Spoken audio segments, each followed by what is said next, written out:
So guys, I did say I'm going to show you the cages. So these are the cages. Obviously it's rusted because of rain and things like that. There's a tree growing inside there, so like I said, I want to get this fixed.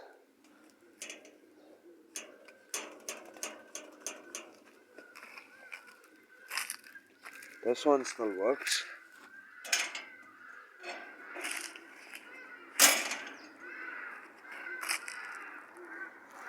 So this is the cage and it's completely closed off. There's a hole here, a path for